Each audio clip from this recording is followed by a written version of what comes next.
Sí, yo sé, pero quiero decir, si alguien pregunta si existe físicamente. No, es el caso.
¿Qué tal? Pues muy buenas noches. Agradecemos a las personas que nos acompañan en esta presentación y a quienes siguen la transmisión y a quien las verá después también. Pues muchas gracias por ver esta presentación. Y bueno, para nosotros es importante porque se inscribe entre las actividades que hace la Universidad Autónoma Metropolitana por su 50 aniversario y que hermanamos con la Cineteca Nacional, que también está de fiesta, cumpliendo 50 años, y por eso también pues nos da mucho gusto que esta presentación se lleve a cabo en este lugar que para nosotros es importante, y que les hablemos este día, que Armando, que Juan Manuel también nos hable de Sueños de Papel, el cartel cinematográfico mexicano de la época de oro de Armando. Pues para nosotros es muy, muy importante el día de hoy. Bien, pues Juan Manuel Urreicoechea es historiador, estudioso de la imagen, la caricatura, la historieta, la fotografía y el cine. Fue becario de la Fundación Guggenheim en 2009, autor de Episodio Perdido, Historia de Cine Mexicano de Animación e Imperio, Revolución y Caricaturas, El México Bárbaro de John Coach, y coautor con Armando Bartra de Puros Cuentos, la historia de la historieta en México. Ha sido curador de las exposiciones Puros Cuentos, Museo Nacional de Culturas Populares, 1986, La Revolución Mexicana en el espejo de la caricatura estadounidense, Museo de Arte Juan Carrillo Gil, 2010, Museo Clavijero, 2011, Museo Nacional de la Revolución Mexicana, 2015, y del Instituto de las Artes Cinematográficas de Oaxaca, IAGO, 2017, y Ciudadanía y Democracia, Propaganda Electoral, Museo del Objeto, 2018. Entre 2006 y 2021 coordinó la catalogación de la colección de historieta mexicana de la Hemeroteca Nacional y de la página web www.pepines.unam.mx. Y bueno, pues Juan Manuel es un especialista y agradecemos mucho que nos acompañe en esta presentación. Escuchamos. Bueno, buenas noches. Estoy muy agradecido de haber sido invitado a esta celebración. Y bueno, pues por supuesto felicitar a la UAM y a la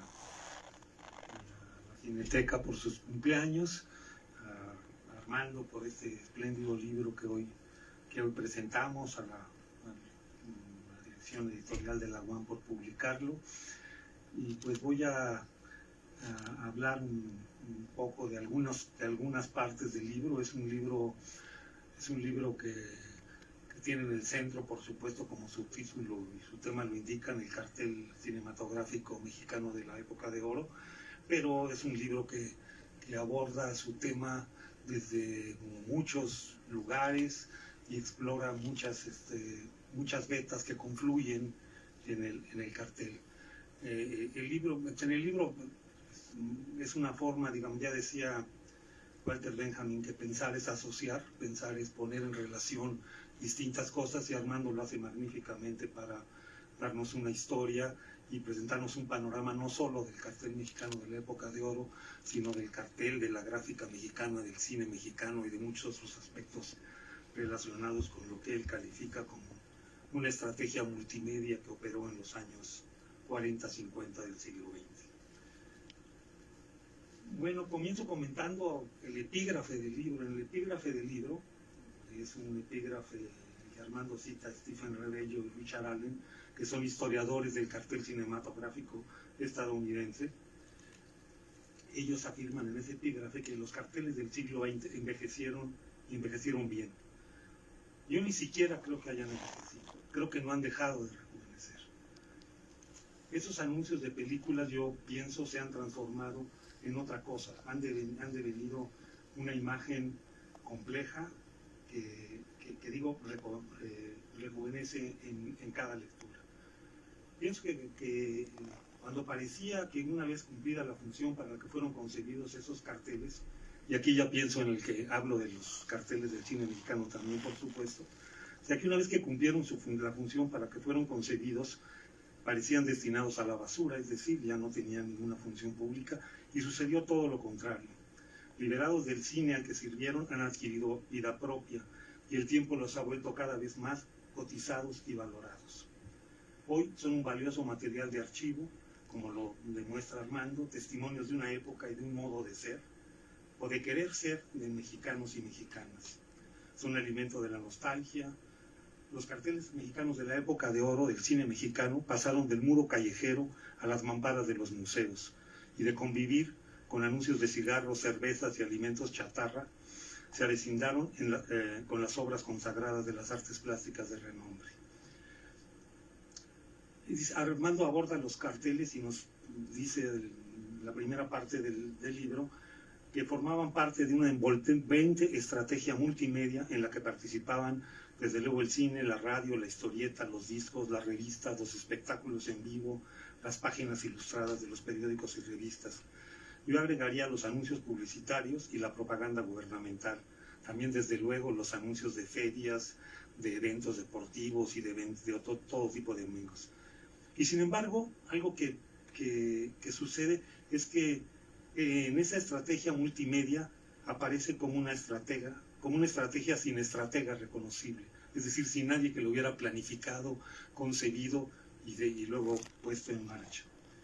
Y también, es decir, aparece como la obra de un acuerdo tácito, como una obra colectiva, diríamos hoy, de una inteligencia artificial.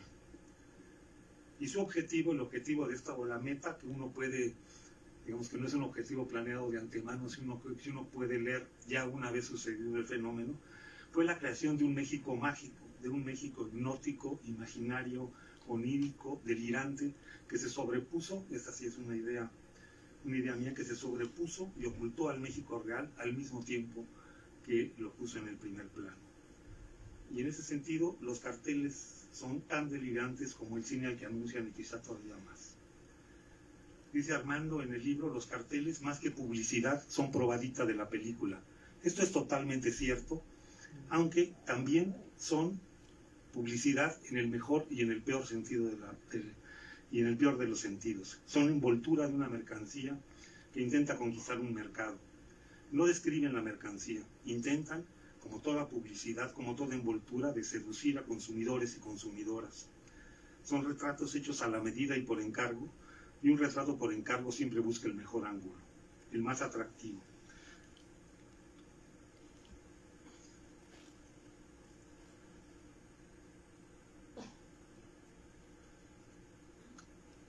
Bueno, Armando nos habla de los carteles como dice por ahí, los carteles nos dieron identidad. Pero al hablar de identidad, habla de la identidad desde una perspectiva muy particular. Va a discutir y criticar en el libro a los teóricos prestigiados o más reconocidos de la identidad nacional, como Samuel Ramos, o de la identidad del mexicano, de los que lo intentaron definir, como Octavio Paz, Emilio Uranga o Santiago Ramírez. Critica esa presunta sociología del mexicano, a la que califica de sustancialista y metafísica, como un catálogo de vaguedades. Armando concluye que definir al mexicano es una empresa impracticable. Y por lo menos en mi lectura, y después de leer a Armando, es una idea que me sugiere, es una idea que, provisional por supuesto, es que el mexicano y el mexicano no son más que el público que se reconoce y toma como modelo al cine mexicano, la música mexicana, las historietas mexicanas que hincha por la selección nacional. En el México del cine mexicano y de sus carteles, la palabra México hay que leerla más que como un sustantivo, como un adjetivo. Uno concluye al leer a Armando que ni México, ni los mexicanos, ni las mexicanas en realidad existen ni han existido nunca. Lo que sí existe es un cine mexicano, una canción mexicana, comida mexicana, etcétera, etcétera, etcétera. Porque México, por lo menos el México que propuso el cine y el que está plasmado en esos carteles, es una ilusión, una fantasía plasmada. El asunto de la identidad se resuelve en el ingenio de la cita de Carlos Monsiváis con la que Armando abre el capítulo 1. Decía Monsiváis: no es exagerado decir que cuando un mexicano de esos años quiere imaginarse al pueblo, solo puede acudir a sus recuerdos del cine.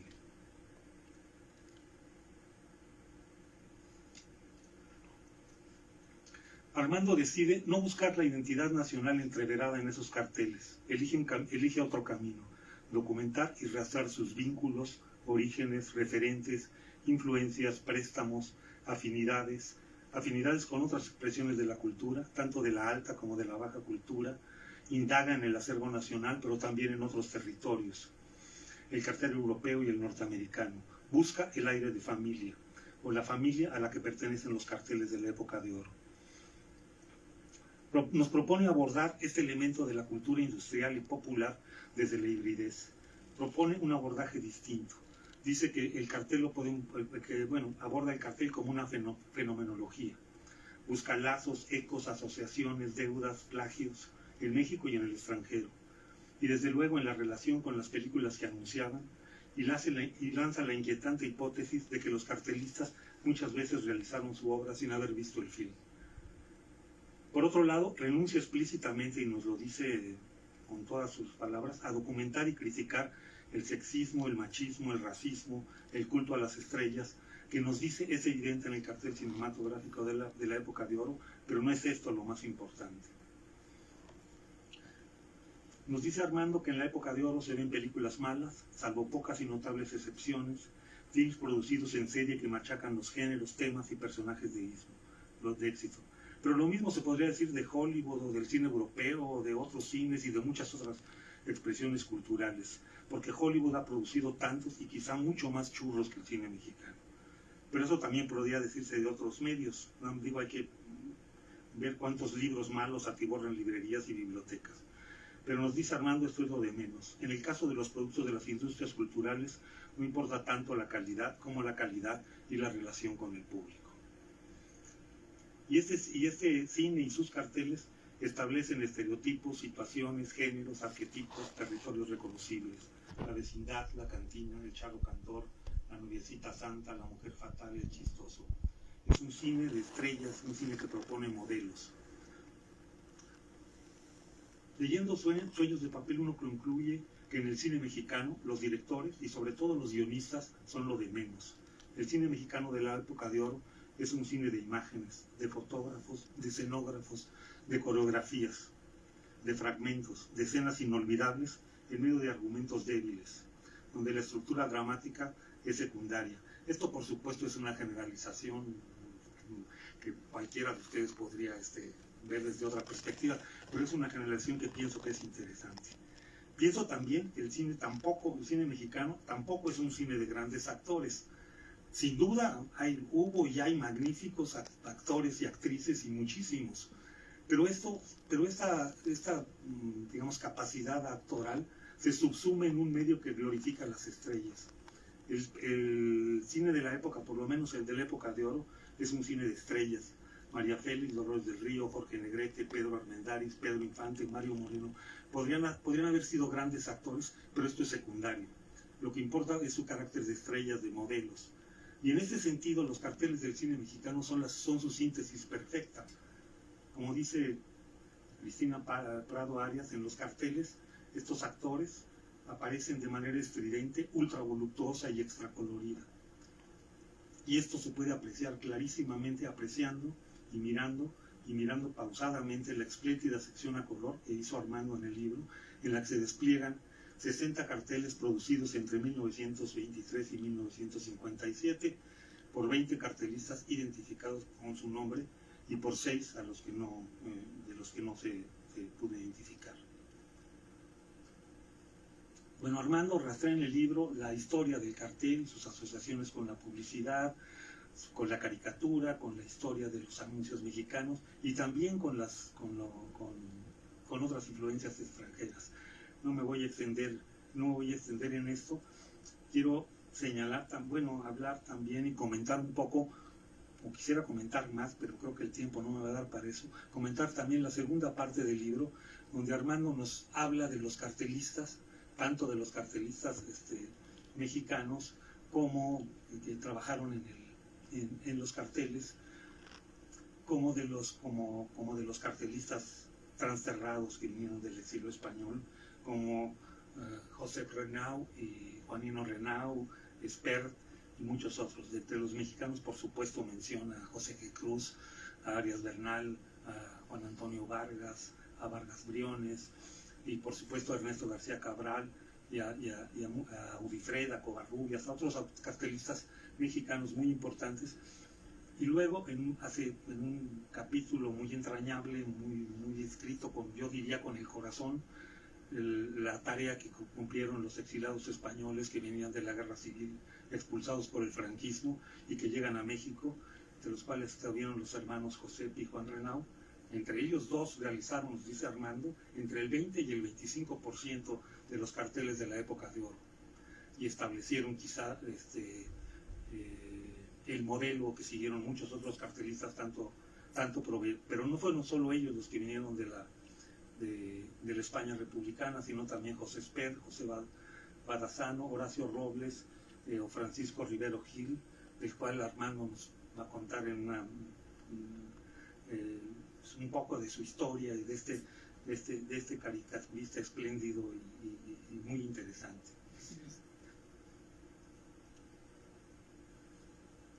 Bueno, una pregunta que surge al leer el libro de Armando y al explorarlo es si en verdad existe una escuela del cartel cinematográfico propiamente mexicano.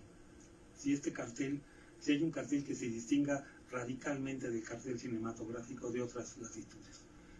Quizá, y esta es una hipótesis también muy aventurada, como muchas de las cosas que he dicho esta noche, este cartel diferente, según yo, no es el que realizaron los hermanos Renaud y sus coterráneos, sin duda talentosos, innovadores y al mismo tiempo seguidores del modelo estadounidense y del modelo, el que incorporaron los hallazgos y las técnicas del cartel político europeo, sino, según mi punto de vista, el que produjo Ernesto García Cabral.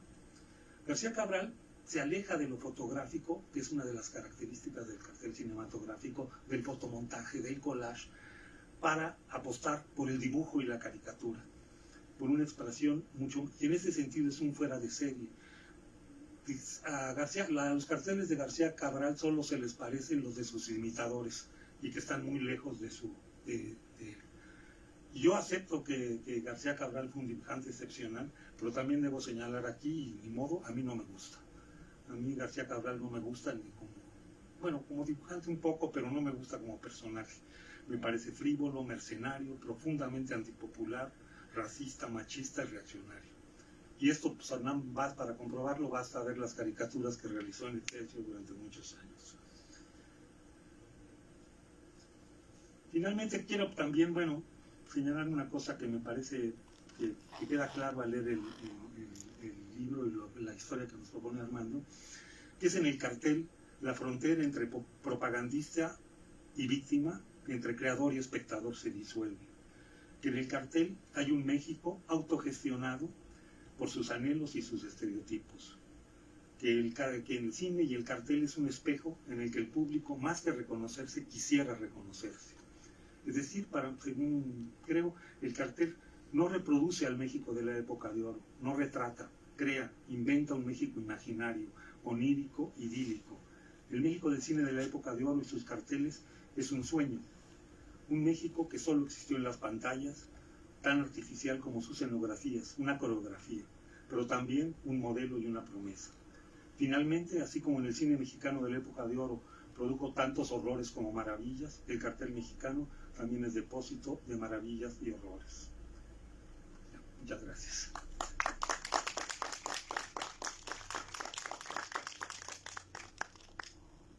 Muchísimas gracias, Juan Manuel. Muy importante escucharte, puesto que conoces tanto del tema como un especialista y pues sí, precisamente alguna de las cosas que plantea Armando en este texto, pues es como a veces los mexicanos encontraban alguna identificación o fueron adoptando ahí a partir de esto que se reproducía en las películas y que justo se buscaba, ¿no?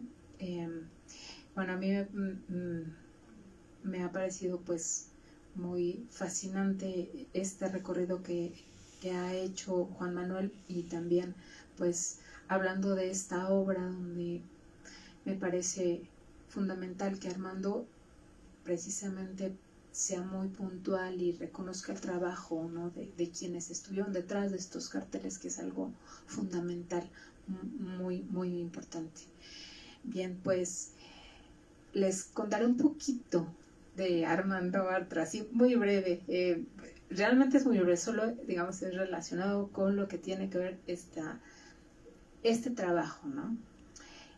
Armando Bartra estudió filosofía en la UNAM y se ocupa de las pesquisas sociales con predilección por el campo, aunque ha incursionado también en la cultura popular industrial. En este último ámbito, durante los años 60 del pasado siglo, fue promotor de clubes, miembro del grupo Nuevo Cine y colaborador de la revista del mismo nombre. En los años 70 intervino en la realización de documentales como Jornaleros y Santa Gertrudis.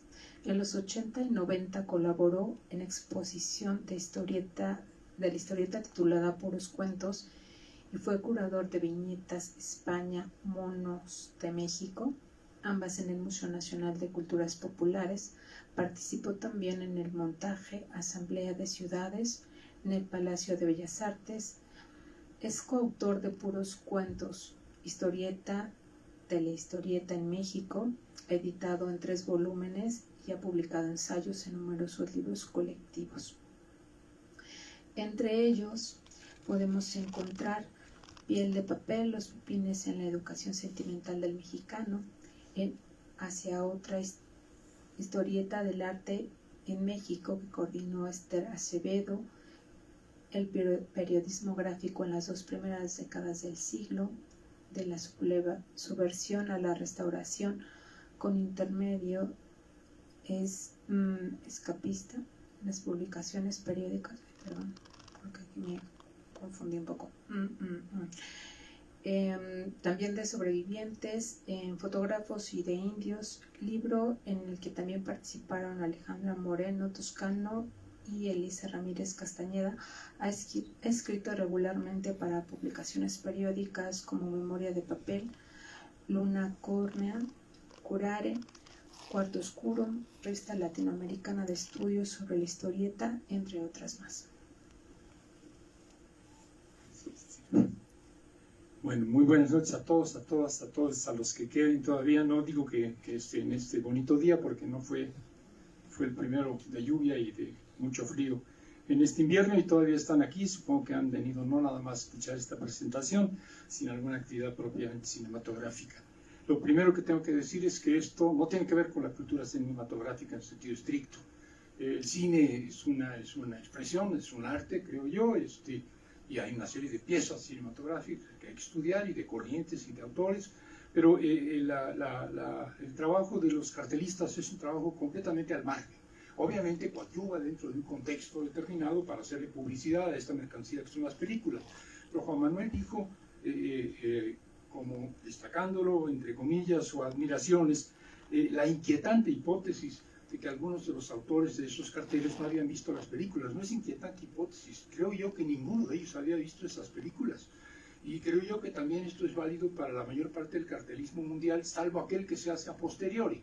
Los carteles que acompañan a las películas son carteles que tienen que producirse paralelamente a la terminación y edición de la película. Cuando la película ya tiene copias y ya puede verse, ya tiene que estar acompañada por carteles, los estilos que se van a utilizar en los lobbies cuando esto ocurría, y otro tipo de parafernalia. De hecho, los carteles los hacían los autores, todos ellos, los mejores y los peores, incluyendo a Cabral, que efectivamente es extraordinario, utilizando los medios que le proporcionaba el productor de la película. En el caso de Cabral, creo que además él iba, porque le gustaba, iba a los sets y mezclaba con los actores y tomaba bocetos. Pero en general, el autor de un cartel recibía imágenes de los actores principales, imágenes que eran de estudio generalmente de esos actores principales, estilos de la película, y las ideas de lo que tenía que hacer. Si esta es de vaqueros, tienes que mostrar gente a caballo, y si además hay confrontaciones armadas, tienes que enseñar una pistola, y los actores principales son este y este que tienen que estar en primer plano, y ellos realizaban el cartel. Si uno compara los carteles con las películas, se da cuenta de que ni siquiera el concepto está contenido en el cartel respecto de la película, si es que el cartel contiene un concepto. Entonces son dos expresiones diferentes. Yo creo que el valor de los carteles no tiene que ver con el valor de las películas.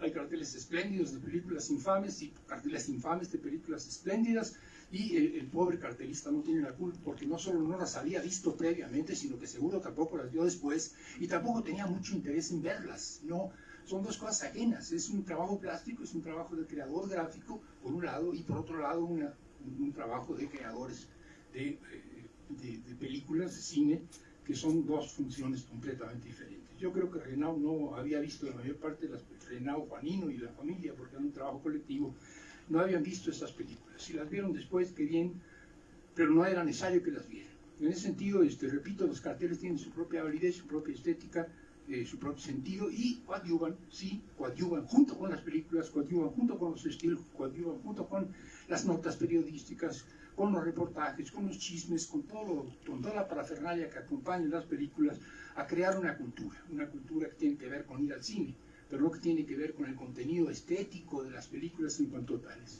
Él sería la primera, no es que rectifique a Juan, pero sí radicalizo su afirmación. Los carteles son carteles, no tienen que ver con las películas, salvo por el hecho de que aparecen junto con las películas y tratan de meter a la gente al cine. Tratan de convencer a la gente, por ejemplo, poniendo, creo que es María Antonieta Pons, no estoy muy seguro, con un vestido amarillo arriba de un piano en el que está tocando Agustín Lara, si no estoy confundiendo el cartel, en donde ni hay piano, digo, ni se sube María Antonieta Pons, si es que era María Antonieta Pons, sobre el piano de Agustín Lara, ni trae un vestido transparente, trae un vestido mucho más oscurito. No tenía que ver una cosa con la otra. Se trata, igual que la publicidad de cualquier otro producto, de atraer al público para que entrara al cine. La otra cuestión, estoy de acuerdo y lo radicalizaría también, no hay que buscar al mexicano ontológicamente en la especulación de la mayor parte, sino es que todos quienes se ocuparon del tema en el Hiperión y en otros contextos hace muchos años, sino en efecto en la cultura popular. Ese es el México imaginario del que habla Juan, es el México verdadero. Y no porque el México imaginario sea más verdadero que el otro México, simplemente porque en el México imaginario están las claves del México verdadero, y no en otra parte. Las claves, no es que ahí está, en esta imagen falsa, en esta imagen inventada, en esta imagen artificial, en esta imagen edulcorada, en esta imagen tremendista, en esta imagen atractiva, en esta imagen que tiene que vender. No, el tipo de imágenes que construimos para representarnos a nosotros mismos nos dan la clave de lo que queremos ser y por lo tanto de lo que en el fondo somos. Las máscaras no nos ocultan, las máscaras nos muestran para confrontar una idea con las muy socorrida de Octavio Paz, ¿no? De que nos ocultamos detrás de máscaras. Madres, ¿cuáles nos ocultamos detrás de máscaras? La máscara que eliges es la máscara que eres. Eres esa máscara. El santo es el santo porque usa la máscara del santo. Detrás hay un señor que no le importa a nadie. Los mexicanos somos las máscaras que utilizamos. Los mexicanos somos lo que la cultura popular, lo que la imaginería popular, lo que el cine, lo que la radio, lo que las historietas han producido de nosotros, lo que nosotros hemos visto, hemos escuchado y hemos repetido una y mil veces. Es falso, claro que es falso, pero son nuestras falsedades. En nuestras falsedades está la clave de lo que somos. Tratar de encontrar la ontología, la verdad verdadera que esté oculta quizás detrás de algo, es absolutamente imposible. Entonces yo le voy mucho más a revisar el cine, a revisar la historieta, a revisar la música popular, a revisar los boleros, a volver a escuchar a Agustín Lara, a atender a la gráfica a la gráfica fascista, derechista, machista, etcétera, de Cabral en los periódicos, en Novedades, porque ahí de algún modo están algunas de las claves de lo que somos, y por lo tanto también en los carteles. Y sobre la no existencia de una escuela mexicana de carteles. Es bastante posible que no me interesaría decir si los carteles mexicanos conforman una escuela, una tendencia diferenciada, claramente diferenciable en esto y esto y esto. Lo que sí me parece es que el tipo de trabajo que están haciendo, sobre todo los hermanos Renau, Josep, que era pintor y que era ya un hombre experimentado, él trabaja en Valencia haciendo murales desde antes de venir a México. Cuando menos hay un mural de Renau en Valencia, durante la Guerra Civil, después hace carteles, muchísimos carteles. Vemos el tipo de cartelismo que está haciendo él, es un cartelismo que después se va a reproducir en los carteles de cine mexicano, en los carteles que hace todavía durante la Guerra Civil. La influencia es más bien la influencia del cartelismo europeo, no tanto del cinematográfico, sino más bien del cartelismo de la Bauhaus, del cartelismo de Die Brücke, del cartelismo de los talleres de gráfica que estaban innovando, el cartelismo, digamos, también de los constructivistas. Por ahí están las influencias, pero además una enorme creatividad. Renau desarrolla desde esos años el uso de esténciles, no era una novedad, pero él usa los esténciles como ahora los grafiteros. El uso de la pistola de aire, que ya también se utilizaba, pero él es un artista del uso de la pistola de aire y de los esténciles, lógicamente, el esgrafiado. El uso de pinturas industriales, el uso de la fotografía proyectada, todo ello recursos que va a utilizar después Siqueiros y no antes. Siqueiros se inspira en gran medida en trabajos que hacen en Estados Unidos y después en México en el trabajo de Renau. Se conocen en Valencia durante la Guerra Civil. Lo que quiero decir es que Renau tiene una estética cartelística propia, Josep Renau. Juanino era abogado y se metió a hacer carteles porque había que ganarse la vida de alguna manera. En ese capítulo entrañable, porque tiene que ver con mi familia y tiene que ver con mi padre, y por eso el capítulo es entrañable, porque habla de los refugiados que tenían que hacer carteles cinematográficos para vivir cuando hubieran querido hacer gran arte en las paredes, pero no podían vivir de trabajar para Siqueiros porque Siqueiros no pagaba. Entonces, yo creo que Renau Josep tiene un estilo propio y tiene además un tipo de montaje que no es el montaje que después va a utilizar en la serie muy conocida, muy famosa y muy exitosa y muy reconocida, que es The American Way of Life, que es una serie de montajes sino el tipo de trabajo que requiere un cartel, que es decir, es el montaje de volúmenes al modo del cubismo. Es decir, que el cartel necesita tener un espacio relativamente pequeño, 70 por 1 metro, una cosa así, más o menos, la mayor parte eran de ese tamaño. Necesita tener por un lado los volúmenes de 2 rostros o 3 rostros, los actores principales, que no necesariamente vienen de un mismo espacio. Son 3 espacios diferentes, con 3 rostros diferentes, con 3 volúmenes diferentes, pero de primer plano. Y luego otros volúmenes en el fondo, que se están cruzando con los volúmenes de los rostros de primer plano. Además de esto tiene que haber los carteles, es decir, la combinación de las imágenes con letras y de diferentes dimensiones, porque unos son los actores principales, el nombre de la película. Hay una combinación de espacios, de volúmenes, que solo la experiencia cubista que tenían ya los pintores europeos en esa época, y Josep Renau entre otros, permite manejar muy bien. Eso le da un estilo. Yo creo que el estilo de Renau es un estilo claramente reconocible, y si vemos lo que hacen los Vargas Briones y lo que hacen los Vargas, o sea, la escuela de los Vargas, que es la escuela de los cartelistas mexicanos, en una empresa publicitaria, es finalmente inspirándose y apoyándose en los que estaban haciendo o lo que empezaban a hacer los españoles. Estoy de acuerdo, sin embargo, con que quizás los carteles más originales, porque no le deben nada a la tradición cartelística española, ni le deben nada a la tradición cartelística tampoco estadounidense o francesa, que son las que yo medio conozco, es el tipo de trabajo que por ahí, creo que hay alguna imagen, que hacen unos no más de 20 carteles, creo yo, de García Cabral. Y García Cabral, que además, a diferencia de los otros, no está trabajando tanto con fotografías, sino que está trabajando con bocetos del natural. O sea, cuando menos eso dice, o eso dicen de él. Pues, ¿qué más puedo yo decir que no haya dicho ya Juan Manuel y que no tenga yo que distanciarme para hacer de esto algo más divertido?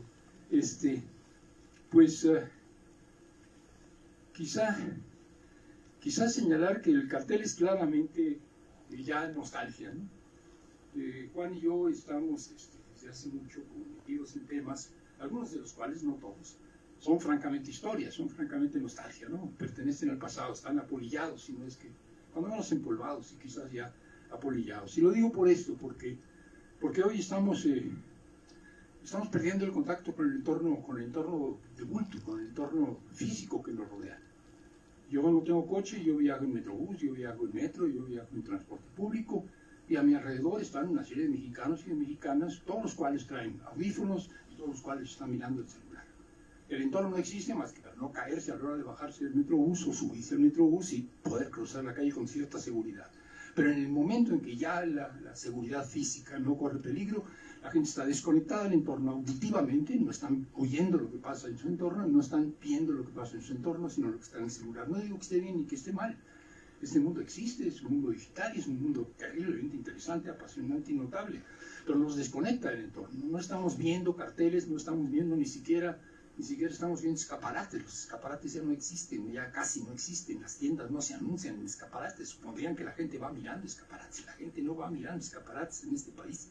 Hemos perdido contacto con el entorno visual y por lo tanto los carteles no tienen sentido. Hay un cartel de esta presentación y yo lo vi en mi celular. Yo sé que está pegado en las paredes en la UAM, pero ahí no lo vi. Aunque esté pegado en las paredes, y no creo que haya nadie de la UAM aquí ya. Después, si hay, ¿lo viste allá en la pared?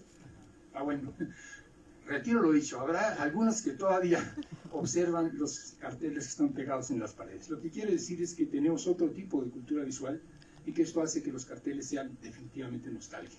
Y tenemos otro tipo de cine. Hoy el cine es una de las ofertas, es uno de los servicios de los centros comerciales, ¿no? El sushi, los Nike y las películas, ¿no? No es el ir al cine como en otros tiempos en que iba uno a una catedral junto con 6.000 espectadores en el cine de Florida, ¿no? En la Ciudad de México, 6.000 espectadores en un solo cine, ¿se imaginan ustedes? Es otro tipo de participación del espectáculo cinematográfico y otro tipo de acercamiento, por lo tanto, y otro tipo de cultura visual, un tipo de cultura visual radicalmente asociada a lo digital. He estado, repito, acercándome a los grafitis por razones circunstanciales hace unos días, yo tenía algunos grafiteros y grafiteras que me gustaban, que me parecían importantes. Había visto un grafiti por ahí por las calles de Berlín que me gustó mucho, y la grafitera que lo hace, y pues yo para enterarme de la obra de esta grafitera no tuve que ir a recorrer calles y paredes, tuve que meterme nada más con su nombre en el internet y allí estaba el trabajo de la grafitera digitalizado. Y otro grupo de grafiteros que también de hace muchos años ya, digo más de una década, están trabajando fuera de la Ciudad de México, estoy hablando de Tlacolula, los Tlacolulocos, pues no creo que decenas de miles de personas habrán visto el trabajo en físico de los Tlacolulocos, pero las han visto millones probablemente por internet, porque circulan sus imágenes por todo el mundo. Entonces, pues lo digital está sustituyendo en gran medida, para bien o para mal, pero así es, y por lo tanto, pues el cartel es nostalgia, es algo amarillento, polvoso, es algo que está perdiendo el brillo de sus colores y es algo que uno tiene que recordar con nostalgia, porque sí, como dijo Juan, ahí están las claves del mexicano y de la mexicana. Comento y de pasada, para seguirle pegando a los pretendidos ontólogos de la identidad del mexicano, muy particularmente Octavio Paz, que cuando leen ustedes a esos autores, muy particularmente Octavio Paz, lo que van a encontrar es una filosofía del mexicano, de lo que es el mexicano, de la auténtica naturaleza del mexicano. Y uno se pregunta, ¿y esto que está diciendo Octavio Paz de el mexicano también vale para la mexicana? Y uno descubre leyendo a Paz que no, que Octavio Paz está hablando de el mexicano. Y cuando habla de la mexicana, habla de la mujer del mexicano, de la mamá del mexicano o de la novia del mexicano. Es decir, de su chingada madre. Pero no hace la teoría del mexicano, sino la teoría, perdón, de la mexicana, sino la teoría del mexicano. O sea que para acabarla de joder, esta búsqueda de la identidad del mexicano es la búsqueda de la identidad del mexicano varón, en el mejor de los casos. La ontología del mexicano varón, en el mejor de los casos, y la mujer mexicana, bien gracias, es la mamá del mexicano, su chingada madre. Pues lo dejo ahí por si hay algún comentario, alguna alusión personal o alguna cosa que preguntar y que tengamos todavía unos minutos. Gracias, buenas noches. Muchas gracias, Armando. Pues no sé si tienen por aquí algún comentario, quieran hacer una pregunta, pero bueno, mientras se animan, justo algo que me parece importante es como el contexto en el que se dieron estos carteles, ¿no? Nos menciona Armando que, bueno, una cuestión fundamental para que el cine mexicano se pudiera desarrollar en ese tiempo, pues fue la Segunda Guerra Mundial, y que precisamente Estados Unidos, ¿no?, el mayor productor de cine, Hollywood, nos encontraba como ocupado en producir. Entonces, eso dio oportunidad para que México pudiera hacer las películas que hizo, pero sobre todo pues como con el apoyo de Estados Unidos, que bueno, entiendo que fue una negociación que hubo para pues proporcionar los medios para que también México pudiera producir ese cine, ¿no?, que conocemos, y que bueno, pues fue un punto muy importante para México. Y bueno, era ocupar los mercados, pues es decir, si no hubiera desocupado el espacio que ocupaba el cine hollywoodense, México no hubiera podido competir. Compitió porque Estados Unidos estaba dedicado a otras prioridades, que era la guerra y el cine bélico, y por otro lado el material para producir las películas no era abundante, entonces se retira de los mercados y México ocupa temporalmente ese espacio, lo cual es muy afortunado porque le permite hacer ese mal cine que sin embargo forma parte sustantiva y esencial de la cultura popular. Gracias por recordarnos lo que no mencionamos ni Juan ni yo.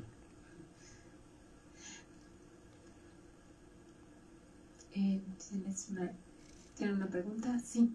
¿Cuál es la importancia de la reimpresión de este libro? Si bien ya estaban comentando pues que los afiches y todo esto pues ocurre cuando ya la digitalidad está dominando, ¿cuál es el objetivo de tener esto? Sí, te pedimos que se lo repites. Nada más el saber la importancia de la reimpresión de este libro, si bien ya el contexto que nos contaban actual es de la digitalidad, ¿para qué o cuál es la relevancia de que este libro tenga esta edición? Y bueno, ¿cómo es que los afiches en ese entonces, este tipo de carteles y demás, cuando se produjeron, pues se distribuían, no solamente pegados, así como nos lo estás contando, en periódicos, si existe o si existe en algún momento un tipo de coleccionismo, ¿no? Que ahorita tal vez ya uno guarda 1000 imágenes en el celular, ¿no? En ese entonces eran cosas muchísimo más preciadas, ¿no? Por lo difícil que era tenerlos. Bueno, sí, si quieres. Bueno, para fastidiar a los árboles, ¿no? O sea, porque a uno le gusta la celulosa y finalmente, no, ¿por qué seguir haciendo libros de papel, no? Yo leo quizás la mitad de lo que leo hoy por hoy en Kindle, lo leo en versiones digitales, no en la computadora, que me fastidia mucho, pero sí en una tablet, y leo literatura, o leo ensayo, o leo lo que necesito. Casi todo lo puedo encontrar más fácilmente ahí. Pero tengo una enorme biblioteca, enorme quiero decir, porque me saca de la casa, porque no quepo ahí, y muchas cosas las estoy buscando en la biblioteca, de todos modos. Quizás no busco la obra de un autor, porque es mucho más rápido teclear su nombre en Google y pedirlo, pero sí otro tipo de cosas, porque no siempre los encuentro en internet y encuentro cosas en mi biblioteca todavía. Por lo tanto, los libros en papel tienen algún sentido. Ahora, un libro con material gráfico en papel sí es un poquito contradictorio, porque efectivamente ese material gráfico puede ser más abundante, puede ser quizás con mayor definición si lo buscamos de manera digital. Y quizás el valor que tiene es que algo que fue impreso en papel puede estar impreso en papel, aunque sea con un formato más reducido. O sea, de papel a papel y no de papel a bits, ¿no? Pero sí, efectivamente, yo creo que la reproducción de imágenes llega un momento en que no tenga ningún sentido tratar de pasar una imagen que estaba sobre una pintura al óleo, que estaba en un muro, y tratar de pasarlo a un papel, por elegante que sea la edición, sino manejarlo de manera celular. Hay una reedición, una reimpresión, el libro se editó una primera vez por parte de la UAM y luego una segunda edición con un coeditor, y no ha habido dinero para hacer la tercera impresión, reimpresión, porque pues yo creo que hay más pues buscadores de libros bonitos de papel de los que yo pensaba, pero realmente no se puede esperar que el acceso a materiales de esta naturaleza sea por esta vía. Y lo otro es, ¿qué pasaba con los carteles en esa época? Se pegaban en las paredes y se perdían. El papel en el que están hechos, ustedes pueden encontrar carteles todavía, y el papel es extremadamente corriente, es un papel que se degrada muy fácilmente, es un papel que si lo doblas, al rato ya el doblez se te rompe, es un papel que se abomba, con un poquito de humedad se te abomba, de modo que tú abres un cartel que estaba doblado en partes y está como acoginado. Es decir, hay fuertes dificultades para conservar los carteles en su estado original. Sí se han localizado y guardado carteles. La Filmoteca de la UNAM tiene carteles, y hay carteles de aquí que vienen de ahí. Y quizás la mayor colección privada de carteles y de material gráfico asociado con el cine, stills, etcétera, es la colección de Agra Sánchez. Es el hijo de un productor del cine mexicano que se dedicó a coleccionar toda la parafernalia visual, no películas, creo que su acervo no es de películas, pero sí de todas las imágenes asociadas con las películas, stills, los llamados lobby cards, pues, y los carteles. Y él tiene una espléndida y amplísima colección de carteles. Por cierto, hay 2 o 3 publicaciones temáticas de carteles de Agra Sánchez en papel, con el mismo formato y las mismas características. O sea que también Agra Sánchez piensa que su colección puede ser accesible a través de libros impresos y no únicamente accediendo a ella de manera digital. Pero sí estamos en una transición, y es una suerte de lujo que algún día nos lo van a echar en cara los árboles, porque estamos utilizando celulosa. Gracias.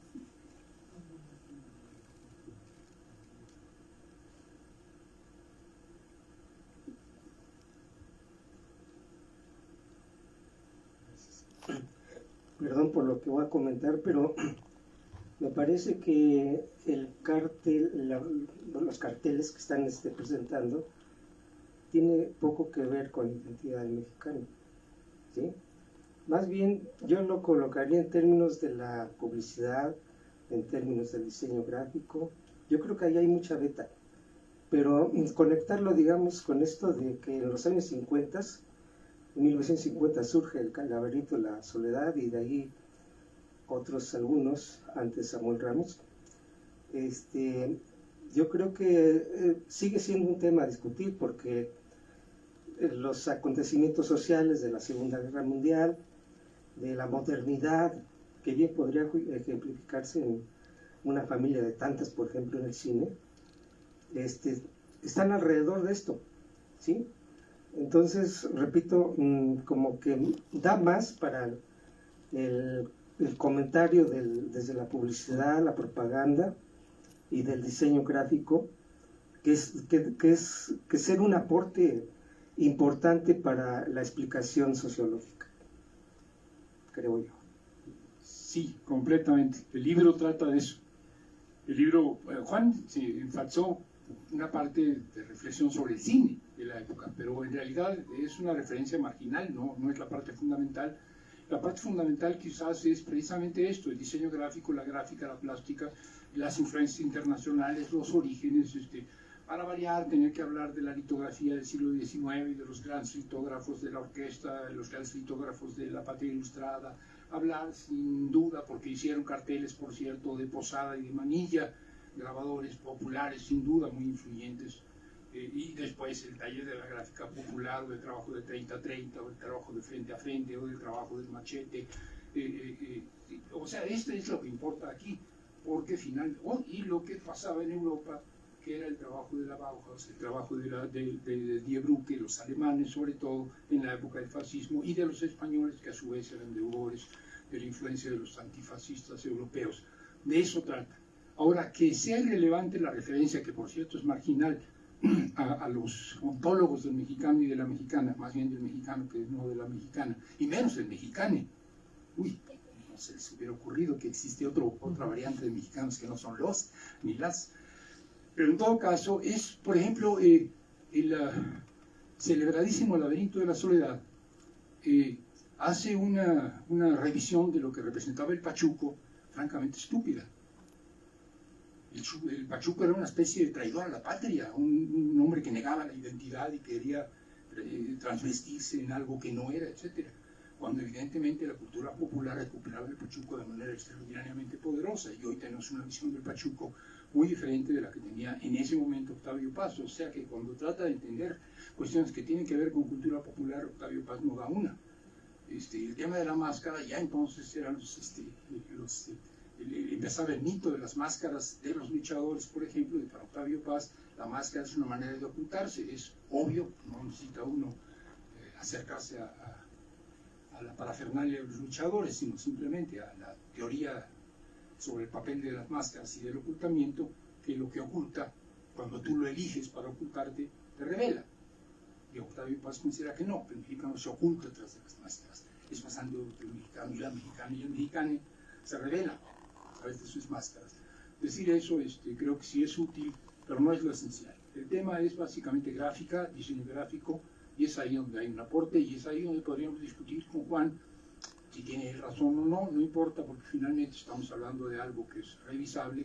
Si hay un estilo propio, si hay una identidad propia o no la hay. Yo creo que sí la hay, y creo que, por ejemplo, esto se descubre fácilmente, si vemos la influencia, las partes del mural, el retrato de la burguesía, que es de Siqueiros, realizó sin embargo Renau. Y vemos un look, una imagen, una estética, una poética bastante diferente de la de Siqueiros en esas partes, en esas porciones. Él está utilizando fotografía industrial, él está utilizando el aerógrafo, él está utilizando recursos que no utilizaba igual Siqueiros. Se nota la identidad de Renau en el mural. Yo creo que se nota la identidad de Renau en los carteles. No es que los carteles del cine estadounidense sean radicalmente distintos, pero yo no he encontrado el manejo cubista de los volúmenes y el uso de líneas, a diferencia de los grafiteros actuales, los stenciles que utilizaba Renau eran casi siempre en figuras geométricas, líneas rectas. Entonces da figuras anguladas muy, muy, muy poderosas. Si revisan ustedes con cuidado, por aquí tenemos esta, no, esta es por ahí está, esta sí. Pero bueno, la más clara es la de la portada, donde está Pedro Armendáriz, y se ve claramente el tipo, el modo en el que él maneja, es alabado por Juan Manuel Chango García Cabral. Ahí sí no está utilizando fotografía, y bueno, pues es algo que puede dar para discutir más, habría que ver el libro y lo platicamos más adelante. Gracias.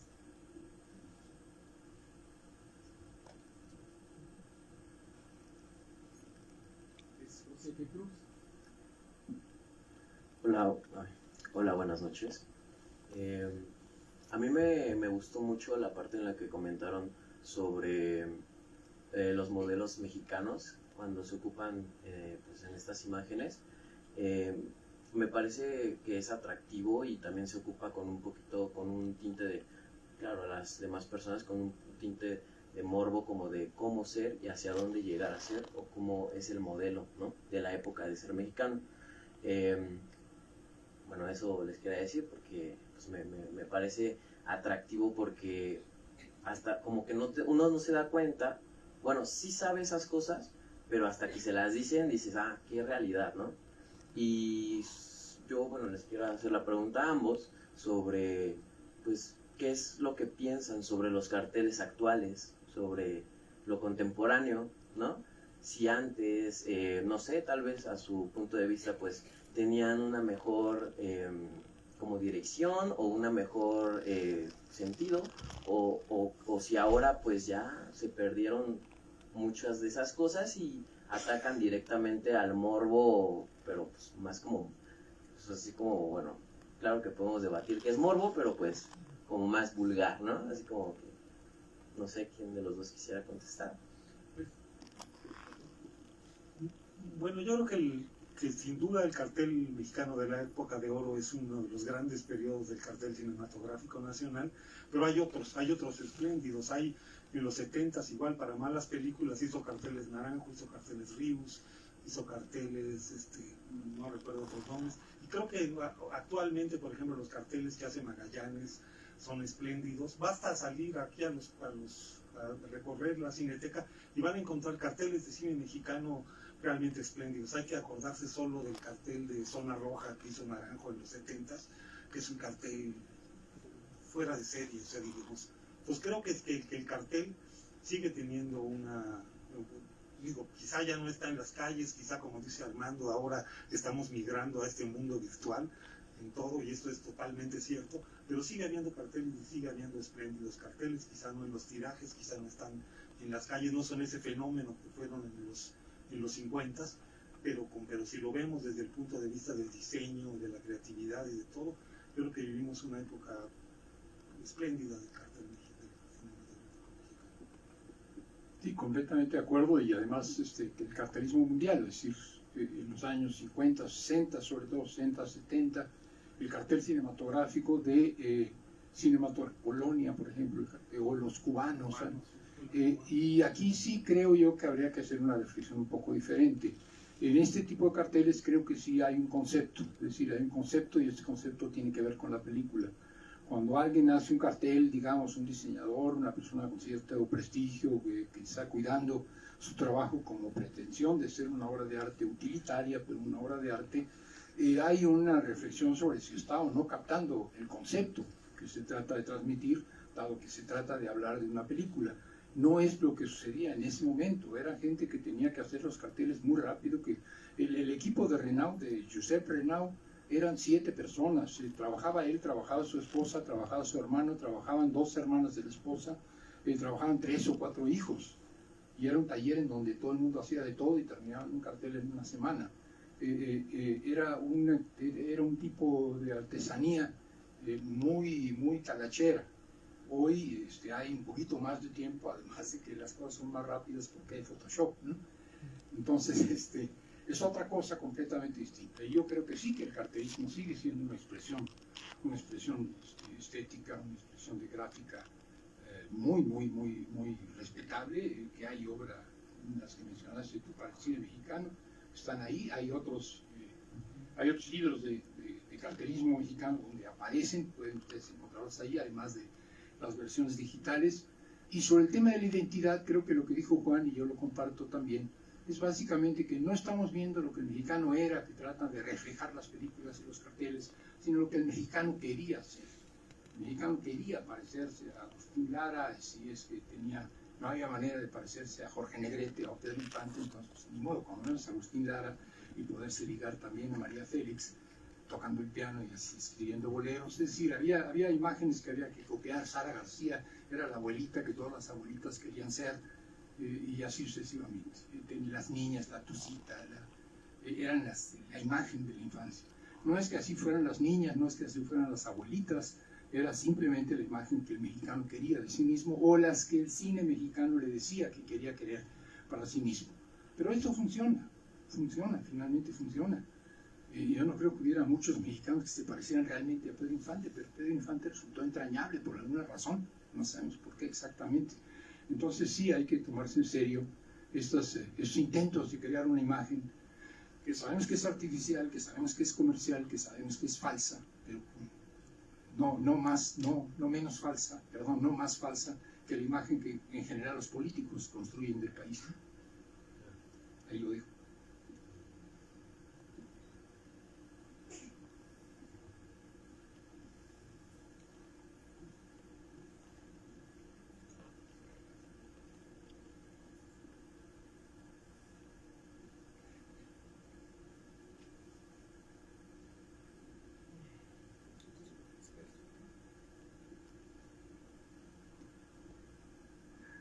Un estudiante de publicidad dijo que se cambió de carrera y le dije, ¿por qué te cambiaste? Dijo, porque la publicidad es la prostituta de la mente, porque se exagera con demasiada fantasía.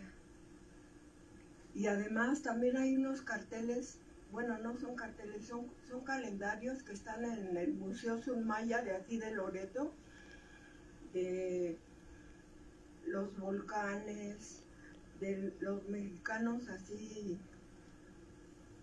lo contrario a esto, están en el Museo Sunmaya. Gracias. Sí, no, gracias. No tan lo contrario a esto. No hablamos, ni Juan ni yo, y debimos haberlo hecho. Hay referencia en el libro a la gráfica o sea, si hay gráfica que acompañaba a los mexicanos y las mexicanas, a las familias mexicanas en las paredes de sus casas, eran los calendarios, mucho más que los carteles, porque los carteles eran demasiado grandes, además de que el papel del cartel era demasiado perecedero, entonces difícilmente podías tener. Yo tengo carteles en las paredes de mi casa, pues es excepcional.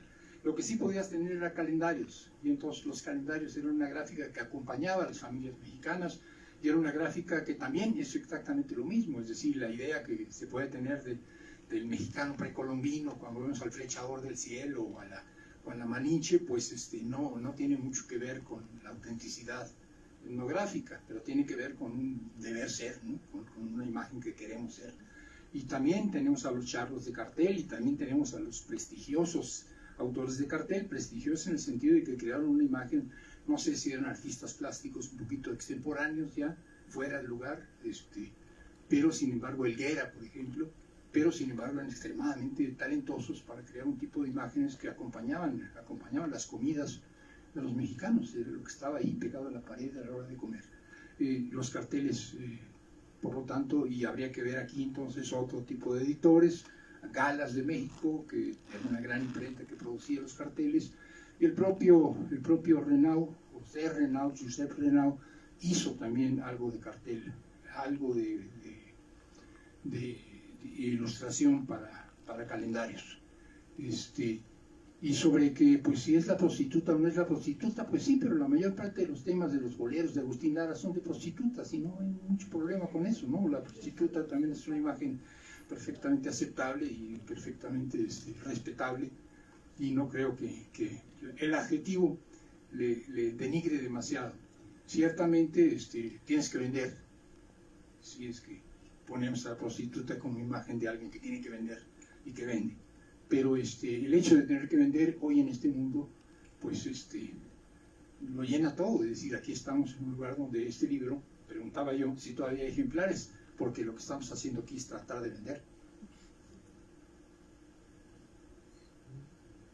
Muchas gracias, Armando. Pues no sé si alguien tiene algo más que comentar, pero bueno, yo les diría que precisamente mientras llegue el micrófono, a mí me pareció que esta presentación era justo la escena perfecta, porque evocaba la nostalgia y que lloviera, y así como está la Cineteca y ya entrando el anochecer, a mí me pareció como lindo, nostálgico, un día perfecto para presentar este libro. Gracias por acompañarnos. Te escuchamos. Hola, muchas gracias por lo que compartieron con nosotros. Está muy bonito y está muy chido todo esto. No sé, como que para mí el cartel justo es, pues no sé si es bello, ¿no? Dejando a un lado el contenido justo que le pongan, o sea, el uso de los colores, las formas, las figuras.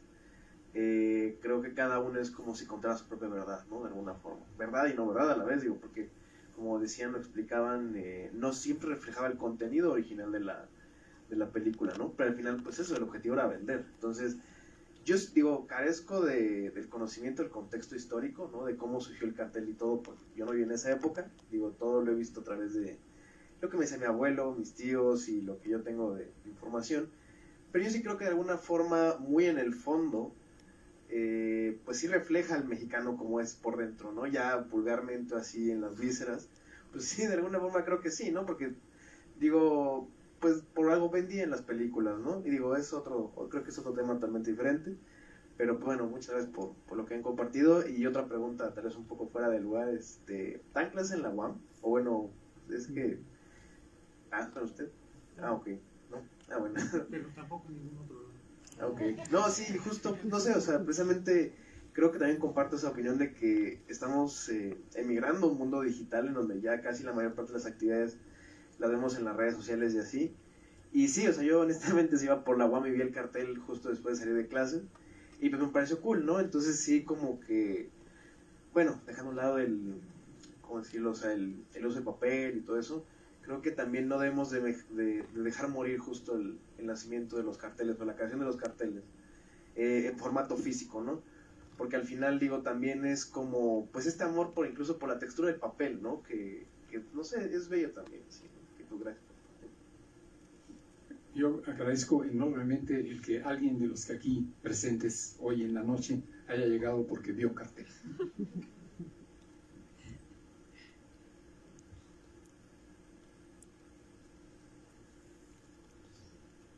Bueno, mi pregunta se basa en, ¿un cartel es bueno? Bueno, más bien, hace rato mencionaban que un cartel tiene una película, un buen cartel y viceversa. Una película tiene un buen cartel y un cartel una mala película y así. Bueno, entonces, también que cuenta una historia y el producto en sí del cartel es vender. Pero, ¿cuándo es un buen cartel y cómo es un mal cartel? ¿Cómo se da eso? ¿Cómo se sabe? Básicamente sí. Bueno, podríamos decir que un buen cartel, como la envoltura de cualquier producto bueno, es su eficacia. Digamos, qué tanto logra seducir al consumidor y hacer que el consumidor compre la mercancía anunciada.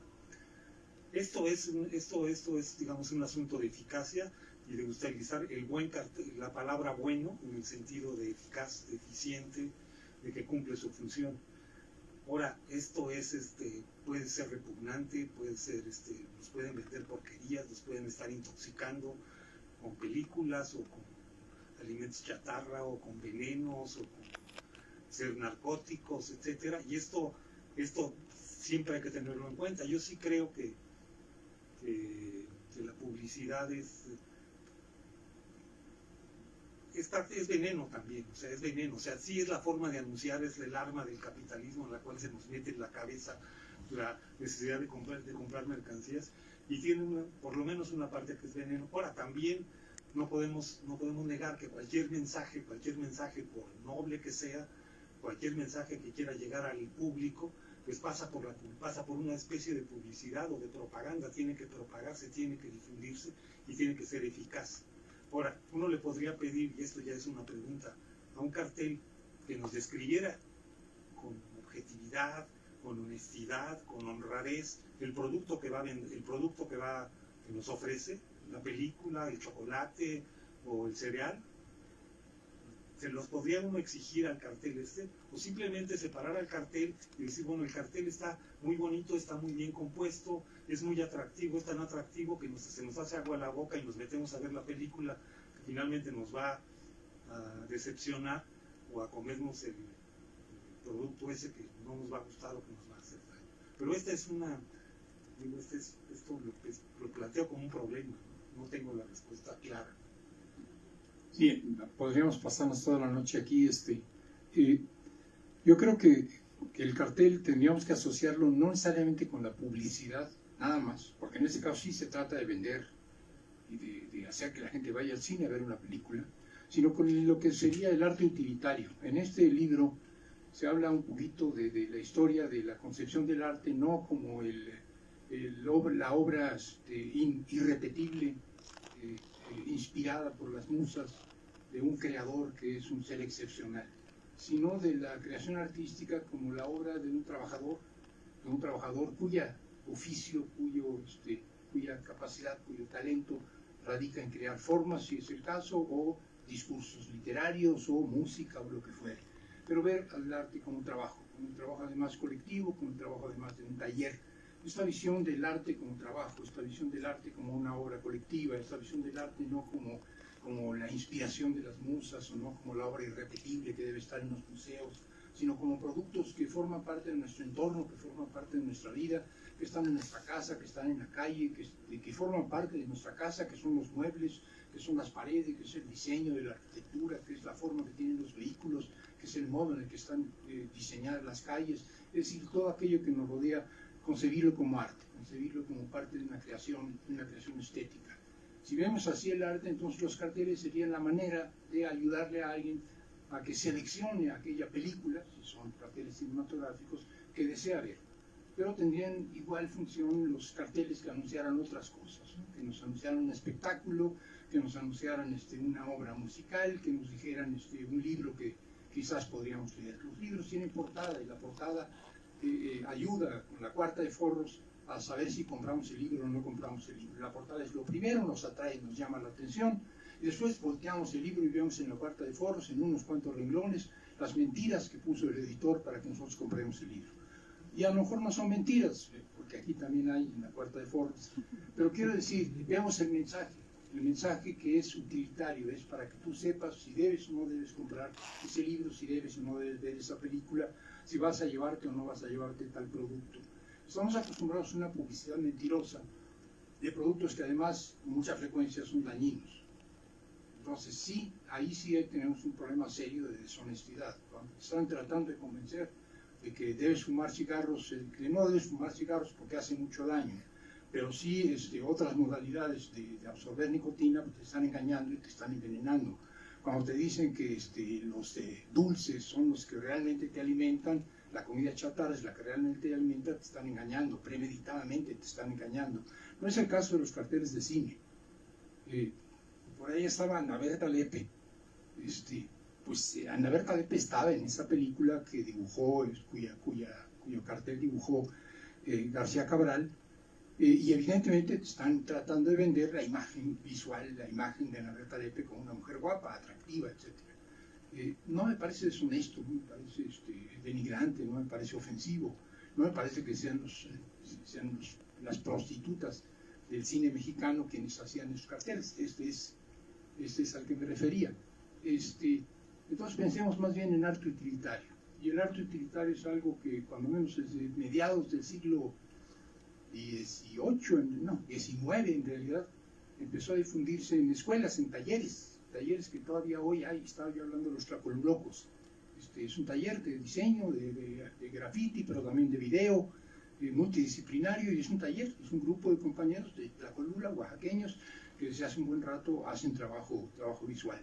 Pero nos podemos remontar al siglo XVIII y nos vamos a encontrar ahí con la firma, la Red House de William Morris, que trataban de decir, si nosotros vivimos en una casa y tenemos una mesa y tenemos una silla y tenemos una cama, pues vamos a hacer que estas sean artísticas, y si las paredes están empapeladas, como en esa época se ponían papeles, pues vamos a diseñar papeles, y si la gente se pone ropa que tiene un estampado, pues vamos a hacer arte con esos estampados, y vamos a hacer arte con las casas, y vamos a hacer arte con todo lo que rodea a la gente, porque finalmente decían ellos, o podían haber dicho ellos, una milpa es arte, una huerta de café biodiversa es arte, un tendedero en donde vuelan las sábanas en una azotea es arte, si queremos verlo así. Y finalmente es música concreta. Si nosotros vamos por cualquier calle de la ciudad y tenemos una mezcla de cumbias, ruido de automóviles, perros ladrando y gente gritándole al celular, pues es una modalidad de música concreta, si queremos verlo así. Entonces veamos arte en donde generalmente no vemos arte, y veamos entonces aquello que sirve para convocarte a leer, a comprar, a acceder a algo, como una expresión estética utilitaria, que no necesariamente es mentirosa, o no necesariamente es premeditadamente mentirosa, y que por lo tanto no necesariamente es una forma de prostituir al arte. Es una defensa del arte utilitario. En el libro hay algo sobre esto, y valdría la pena rediscutirlo, porque creo que cada vez hay más talleres. Creo que los grafiteros así trabajan y así se conciben a sí mismos. Los músicos que hacen música colectivamente, los grupos musicales, trabajan así. Es decir, estamos recuperando el arte como un trabajo, digamos, un trabajo que pone esfuerzo material, no nada más conceptos, y que se hace en colectivo. Gracias.